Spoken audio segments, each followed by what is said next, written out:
আসসালামু আলাইকুম ভিউয়ার্স, কেমন আছেন আপনারা? আশা করছি সকলে ভালো আছেন। আমি ফারহানা, বিডি কিচেন বাই ফারহানায় আপনাদের স্বাগত। আজ আমি আপনাদের মাঝে নতুন আরেকটা রেসিপি নিয়ে এসেছি, তেলকুই। তেলকুই আপনারা অনেকেই দেখেছেন, খেয়েছেন, একেকজন একেকভাবে হয়তো রান্না করেছে। তো তেলকুইটা আমি যেভাবে রান্না করি, আজ আমি আমার সেই রেসিপিটা আপনাদের সাথে শেয়ার করছি। তো চলুন দেখা যাক। এখানে আমি তেলকুই বানানোর জন্য এখানে কই মাছ আগে থেকেই আমি মেরিনেট করে রেখেছি। আমি এটাকে ফ্রাই করার জন্য সরিষার তেল দিয়ে নিয়েছি।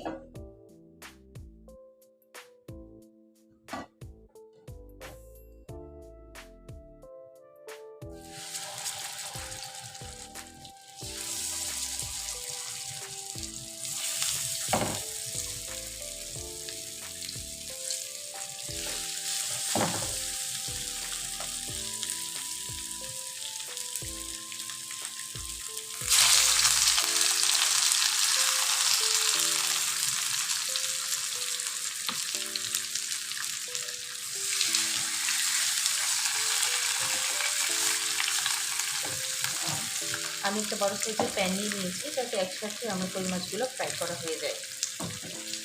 তো আপনারা দেখতে পাচ্ছেন মাছটাকে আমি মাঝখান থেকে একটু করে কেটে দিয়েছি।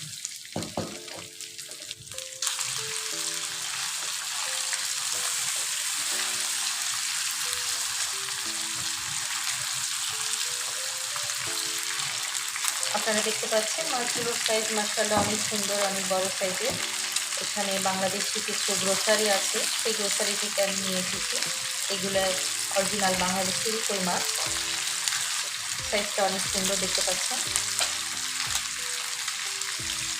কই মাছটাকে খুব বেশি ফ্রাই করা যাবে না, এখানে খুব বেশি ফ্রাই করলে যে গ্রেভিটা আমি পরে করবো, সেই গ্রেভিটার সাথে এটা খুব ভালোভাবে এর ভিতরে গ্রেভিটা প্রবেশ করবে না। তো সেই হিসেবে আমি কই মাছটাকে খুব বেশি ভাজবো না, হালকা সামান্য ভেজে নেবো।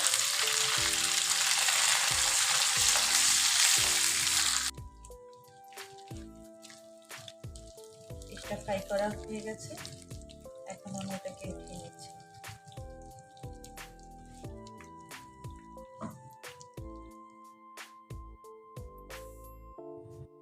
যে তেলের মধ্যে আমি কই মাছটা ভেজে নিয়েছি, তেলটাই রেখেছি, সাথে আরেকটু পরিমাণ মতো আমি তেল দিয়ে নিব। কিছু কালো জিরা দিয়ে দিচ্ছি তেলের মধ্যে।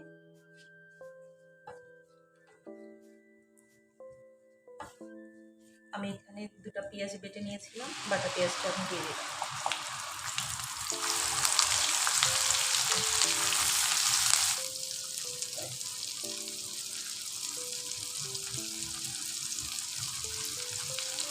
তিন চারটে কাঁচামরিচ আমি বেটে নিয়েছিলাম, বাটা কাঁচামরিচটা দিয়ে দিয়েছি।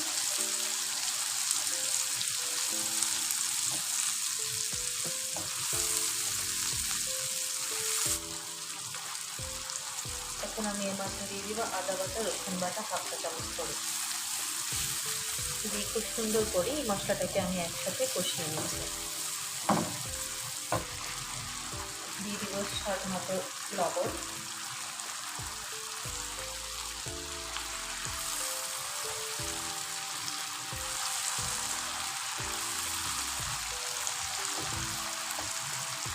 এক চা চামচ জিরার বাটা দিয়ে দিচ্ছি। জিরাটাকে আমি খুব সুন্দর করে শিলপাটায় বেটে নিয়েছিলাম।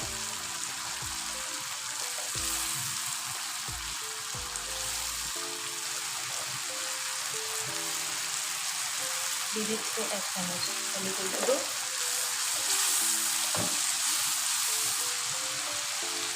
এক চামচ শুকনো মরিচের গুঁড়ো,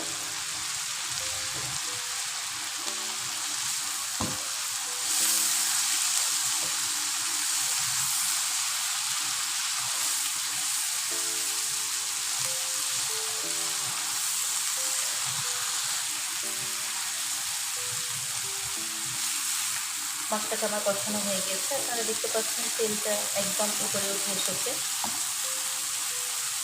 আমি যে মশলাটা করে নিয়েছিলাম তার কিছুটা পানি ছিল, এই মশলার পানিটা আমি এখানে দিয়ে দিচ্ছি।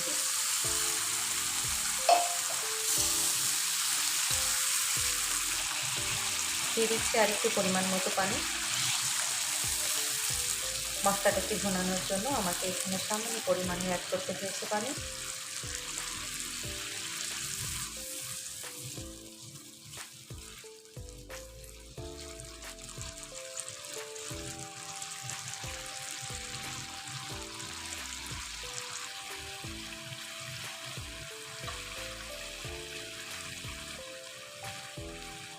মশলাটা কষানো হয়ে গেছে, আপনারা দেখতে পাচ্ছেন। এই পর্যায়ে আমি দিয়ে দেবো এখানে ফ্রাই করা কই মাছ।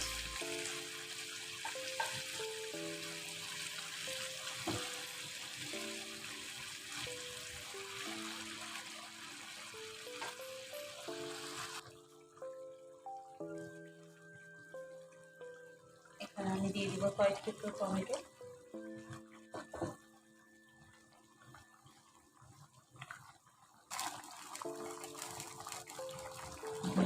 দিয়ে দিচ্ছি 3টে কাঁচামরিচ,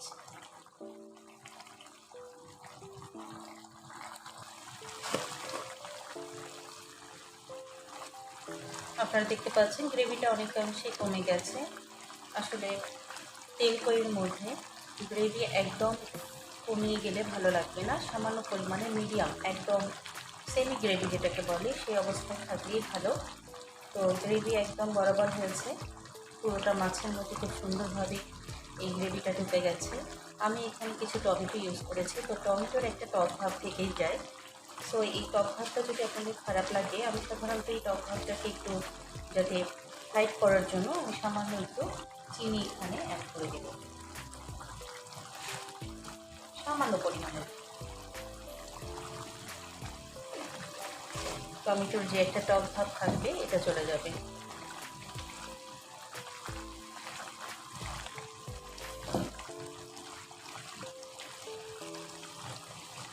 আর 5 মিনিট আমি এটাকে কুক করার জন্য রেখে দিচ্ছি।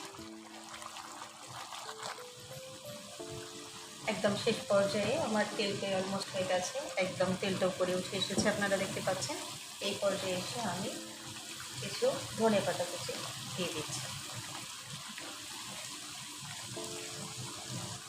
তো বন্ধুরা, আপনারা আজ দেখেছেন আমার হাতের তেলকই রেসিপি। আমি তেলকই রান্না করেছি, আপনাদের সাথে আমার এই রেসিপিটা শেয়ার করেছি।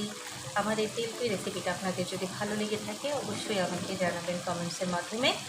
আর যারা আপনারা আমার নতুন দেখছেন, আমার এই চ্যানেলটি যারা নতুন দেখছেন তারা অবশ্যই আমার চ্যানেলটি সাবস্ক্রাইব করবেন। আশা করছি ভালো লেগেছে। আমার সাথেই থাকার জন্য আপনাদের সকলকে ধন্যবাদ। অনেক ভালো থাকবেন, সুস্থ থাকবেন। আল্লাহ হাফেজ।